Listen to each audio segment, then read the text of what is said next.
কোরবানির হাট মাতাচ্ছে রাজা আর যুবরাজ।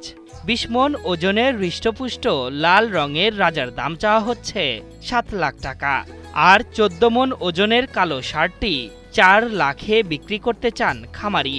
উপজেলার সেরা ২ ষাঁড় নিয়ে আগ্রহের কমতি নেই ক্রেতা ও সাধারণ মানুষের।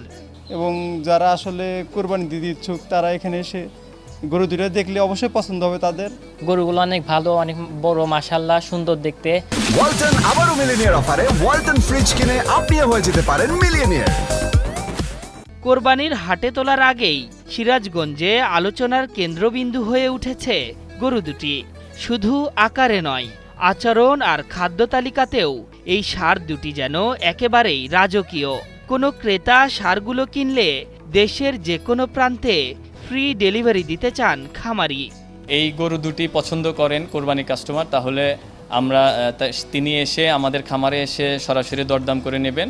আমরা সারা বাংলাদেশে তাকে হোম ডেলিভারি ফ্রি দেব। কাপড় ব্যবসার পাশাপাশি শখের বশে কোরবানির পশু লালন পালন করেন শিশির। ২০২১ সালে সিরাজগঞ্জ পৌরসভার মাসুমপুরে ১০ শতকের ওপর গড়ে তোলেন গরুর খামার। সেখানেই প্রতি বছর ২ থেকে ৩টি গরু লালন পালন করেন তিনি।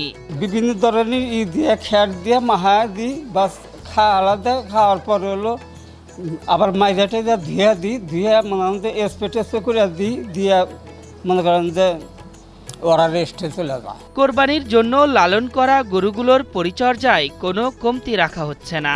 নিয়ম করে গোসল এবং প্রাকৃতিক খাবার দেওয়া হচ্ছে ষাঁড়গুলোকে। এভাবে পরম আদর যত্নে বেড়ে উঠছে রাজা আর যুবরাজ। ষাঁড় দুটি বড় করতে কোনো ধরনের স্টেরয়েড বা কৃত্রিম মোটা তাজাকরণ ঔষধ ব্যবহার করা হয়নি। এজন্য চাওয়া মূল্যেই গরু দুটি ক্রেতার হাতে তুলে দিতে চান খামারি। আশরাফুল ইসলাম, ৭১।